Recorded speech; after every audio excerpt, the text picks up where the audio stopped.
I used to think I was an amazing person because I went to crazy places. It took me 10 years to realize that wasn't true. And another 10 years to write about it in my book, Shame, Confessions of an Aid Worker in Africa, in which I explore the failings and futility of aid work. The story I'm going to tell you today doesn't feature in my book because it actually took me preparing for this talk to remember this day. It was 1996. Bill Clinton had been in power for 4 years. The new South Africa was 2 years old, and Mozambique was emerging from a history of colonial repression and decades of civil war. International aid agencies and donors had been flooding back into the country with their millions, all under the guise of reconstruction, and you could sense their presence in Maputo. The brawny white Toyota Land Cruisers trawling the streets, salons offering specials on manicures and pedicures, Thai restaurants springing up, once gracious mansions being restored to their former glory for new American or British tenants. Byra wasn't feeling the international love just yet. The beaches were littered with landmines, so the sea sparkled just out of reach. An old man tended the greens of a golf course that hadn't seen a game in a really long time. People lived rough and half-constructed high-rise apartment buildings, their laundry fluttering where the balconies were meant to be. Sewage filled the streets, giving this place this powerful stench.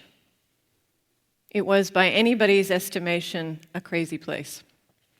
And there I was, 26 years old, dispatched by my boss, the head of an American NGO in Johannesburg, to chase down a 5-year, $6 million contract to strengthen the capacity of Mozambican NGOs.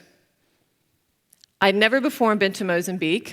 I didn't speak Portuguese, and I was still trying to figure out exactly what capacity building was. But that didn't seem to matter. 2 years earlier, you would have been hard-pressed to identify a Mozambican NGO, much less one that wanted or needed its capacity built, but now they were lining up to be wooed and courted by foreign suitors looking for local partners. On this particular day, I had a lunch date with the head of the so-called biggest NGO in Beira.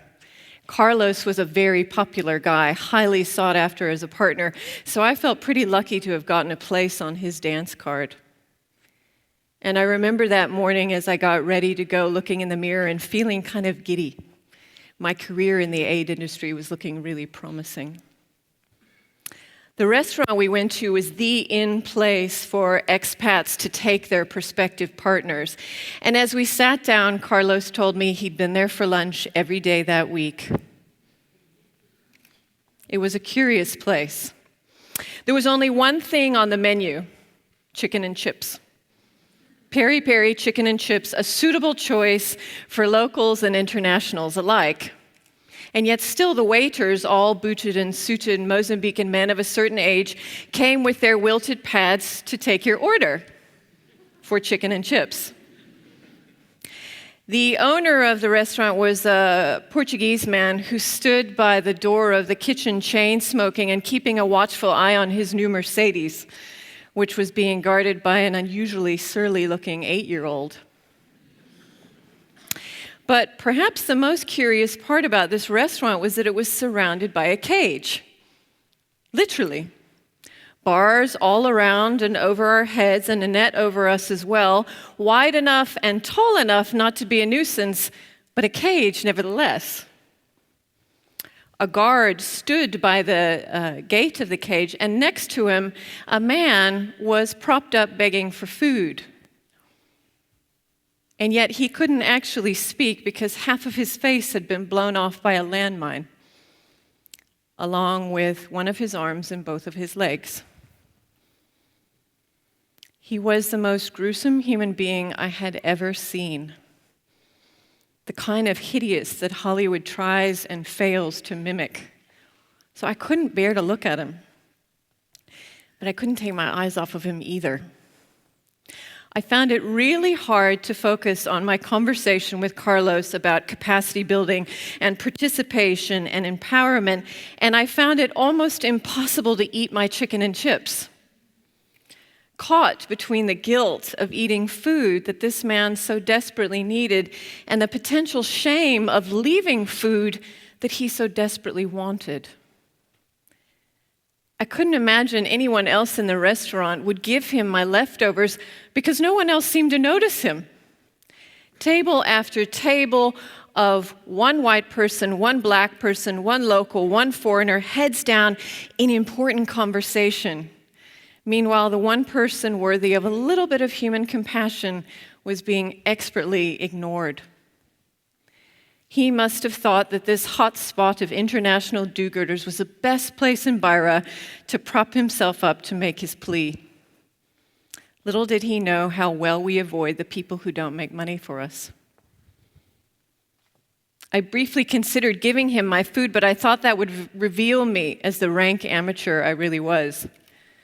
So I ate without tasting, I spoke without hearing, and I did everything I could to get out of that cage as quickly as possible. I had no idea on that day in 1996 that my entire career in the aid industry was being played out all around me. The incredible pretense, the willingness of people to play whatever role you want them to play as long as there's money in it. The distorted wealth and parallel economies that our millions create. The truly desperate standing on the sidelines waiting for a scrap from our tables. The new Mercedes and pissed off 8-year-olds who usually travel in our wake. I had no idea on that day in 1996 that I would spend my entire career in the aid industry inside a cage. Sometimes I knew it was there. Other times I just sensed it, but make no mistake, there were always bars around me. And the more successful I got in the aid industry, the shinier and thicker those bars became, making it almost impossible for me to have any sort of real conversation or authentic relationship, making it impossible for service or compassion to thrive. Service and compassion seemed to die in the captivity of the cage. International aid is driven by what I call the toxic marriage of pity and arrogance towards anyone who is darker, poorer, or less educated than we are. And it fails not because of dithering bureaucrats or corrupt politicians. It fails because of pity and arrogance. It is pity and arrogance that commits billions year after year to the same causes. And it is pity and arrogance that makes excuses every year when those billions fail to deliver.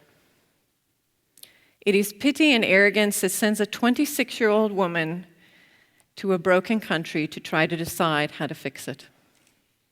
It is pity and arrogance that build that cage. I know pity and arrogance intimately. It's pity that brought me to South Africa to try to empower the oppressed masses. And it's arrogance that sent me to Zimbabwe to try to end one of the world's biggest HIV/AIDS epidemics. All the while pretending I had answers. I was white, well-educated, middle class. Surely I knew how to help poor people. And if I didn't, what was I doing here in the first place? Why was I in South Africa, Mozambique, Zimbabwe if I didn't have the answers? Why was I inside the cage if I didn't have answers? And if I admitted that I didn't have the answers, would they kick me out of the cage into the streets with the sewage and all the other real people? Claiming to have answers is what I call the devil child in this sort of marriage between pity and arrogance, because it assumes that they are broken and we know how to fix them. So we focus on problems. We're obsessed with problems. Our entire industry is predicated on problems. And as much as we bemoan them and wring our hands about them, secretly we actually like those problems because they reassure us of our worldview. They make us feel strong and wise and good. Those problems reassure us of our rightness. We develop prescriptions to deal with those problems. We respond to some of the most complex social challenges on the planet with simplistic A plus B equals C prescriptions that we know will only work on paper, but that's okay, because we like the idea of imposing our order on what we perceive as chaos. And anyway, there is so much paper. We spend a tremendous amount of time developing plans, usually for many years and millions of dollars, because the scale of our pity and arrogance would accept nothing less. Or we write proposals for more money. We are forever lamenting the lack of money. If only we had more money, we might finally deliver on our promises. Everyone is inside of that cage for money. I wanted my $6 million. Carlos wanted his cut. The waiters were hoping to get a tip in foreign currency. The restaurant owner wanted a new Mercedes for his son. And the poor souls on the other side were hoping we might toss them a grubby bill that was too dirty for us to keep. The cage is constructed with money. We push billions through systems, countries, and communities that cannot cope with it. And in the process, we distort and disfigure a lot of the good that was there in the first place. We turn farmers into beggars, chiefs into chumps, and crooks into captains of industry, all the while patting ourselves on the back for how good we are, for have committed so much money to these causes. I cannot tell you how many times I sat in a meeting or a workshop or under a shady tree saying the words, "Let's define the problem. We need to write a 5-year plan. Let's write some more proposals." I can't tell you how many times I uttered those words. But I struggle to recall a single instance of hearing, "I don't know. We got it wrong. Let's try something different. We failed." No, those words sound pathetic next to big, fancy words like participation and capacity building that ring like birdsong through that cage. Admitting what you don't know is no way to get into the cage. But I suspect it might actually be the way out. What would happen if we, the international well-intentioned, let go of pity and arrogance, genuinely let it go? Would we be left feeling naked and wanting? Emperors without clothes? Or would we be liberated, empowered, to focus on potential rather than problems? Imagine if our opening line when we went to communities was, "Tell me your dreams," rather than "Tell me your problems." And if the paradigm shifted away from filling gaps to unleashing aspiration and realizing ambition. And what if instead of asking for more money, we actually got ruthless about results we could achieve with as little money as possible? What if the international discourse around aid shifted away from how much money was committed each year to how much results were achieved each year with as little as possible? Could ideas, rather than projects and plans, become our currency?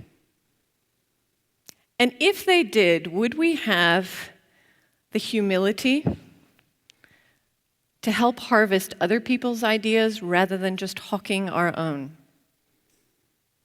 If we let go of pity and arrogance, would it enable us to finally admit we don't have all the answers and free us to try and fail, to experiment, to innovate, to try and to fail again, because that's actually how change happens. Would letting go of pity and arrogance allow us to develop authentic relationships rather than the awkward arranged marriages like the one I was trying to make with Carlos that result more in contempt than understanding? Would a well-intentioned 26-year-old woman never have to find herself playing pretend inside a cage again? I used to think I was an amazing person for going to crazy places.